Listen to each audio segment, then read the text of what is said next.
Hello class, in this video we are going to add something very important to this drawing that is useful for any drawings. It's actually not going to be quite a collage method. We're going to do this work in Photoshop, so it's going to be one of the breaking of the rules for this assignment, but that's okay, and that's shadows. Shadows, I'm going to show you some tricks to make them easy, but essentially we're going to put black, transparent objects in to replicate the shadows. Now the house came with shadows, as is often the case when we're dealing with architecture for 3D modeling, and we'll get in various ways of manipulating those later in the semester because there's lots of things we can do. But the very basic level, we need to understand how to add shadows to collaged elements, and often it's pretty easy. So the thing that stands out most is this guy hiking back home right here, but also the trees are going to get, at least that's what I have in my image. But if you have things like dogs or cars or whatever the case might be, all those things are going to need shadows, and they can all be generally done pretty similarly. So what I'm going to do is I'm going to come probably to above the path layer, which I know is this layer right here. I know that because I went to move and I right clicked over top of my path and went to layer 17. That's how it took me there, because I want to make sure it's on top of the path and on top of the grass, but it might be below some of the architecture and other elements there. So I'm going to make a new layer here. I'm going to call it shadows. I have been doing a bad job about layer management of my shadows, but that's okay. All right. And so what I'm going to do is I'm going to find something like my person, which right click. When I'm on move, I'm right clicking to find layer 18. I'm just going to find layer 18, which is my person. I'm going to hit control on my keyboard and select the layer icon so it selects everything on that layer, in this case the person. I'm going to come back to my shadow layer and I'm going to go edit, fill.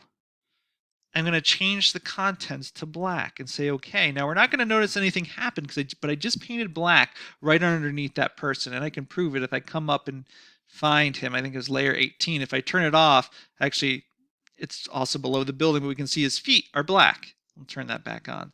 So that just gives me approximately the right shape for the shadow. Now I want to put this down on the ground, and the really nice easy way to do that is to go to edit, transform, distort. What I'm going to do is going to take this middle top uh, control point right there and click and pull it down and to the left to approximate the angle of the shadow, and I can see something like this to see approximate angle of the shadow.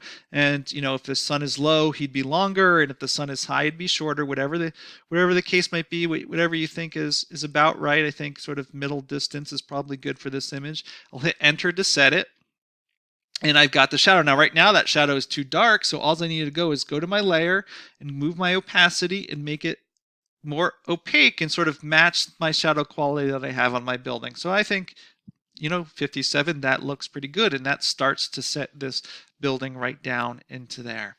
And essentially for any person you have or whatever the case might be, it's going to be the same technique. This little puppy right here that I have, this shadow also came, that's right there. You don't even know really that almost looks like that's just something from his backpack or something, which is perfectly fine. If I didn't like it, I could delete it. If I want to put this dog shadow on, I'm probably just going to cheat. I'm going to go to my paintbrush. I'm going to select my foreground color and make it black. And I will not make it a leaf. I'll make it a solid old regular paintbrush here. I'm going to go all the way to the top.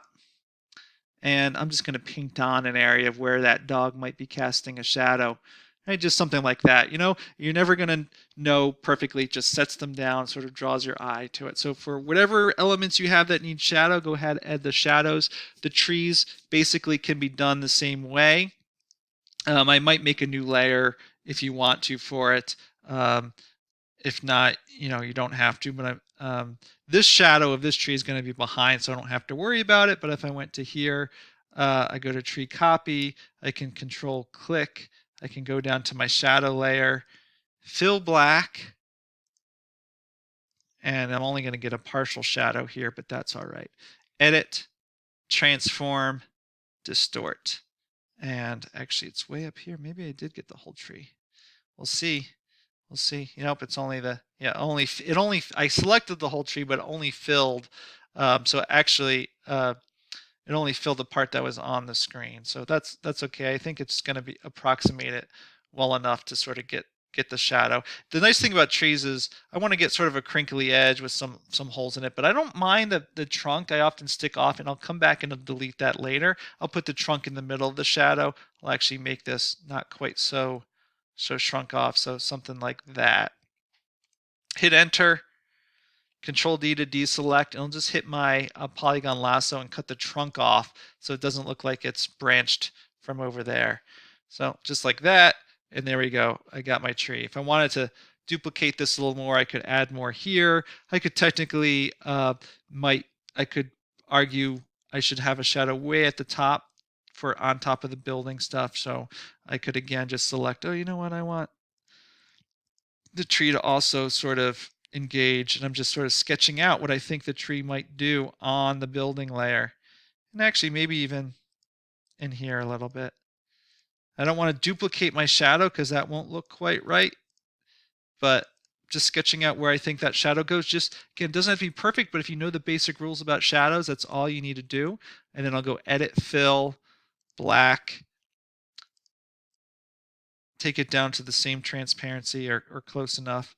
And there we go. You can see what I need to do is I need to delete it from the trunk. Of course, it doesn't go across the trunk like that. The trunk's already in shadow just based on the image I took it from. So there we go. And I have a little line there. That's from being messy. I should probably delete out the double line, but I don't think it's really that noticeable. Now it looks like that tree is casting a shadow partially on the building.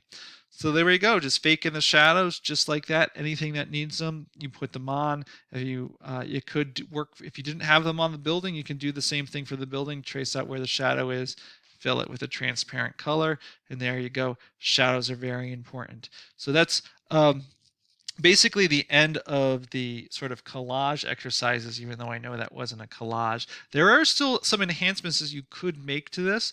So for example, the grass edging, one of the things right now, it looks like my path and my building is just floating on top of the grass. I've shown that a couple times in different videos. You should know how to do that. Do that for this assignment. I know it's painting, so I don't need to show it in this tutorial, but go ahead and do that. You might make other changes. You might crop a little bit, like I should crop out the bottom of my image a little bit. You might do some color.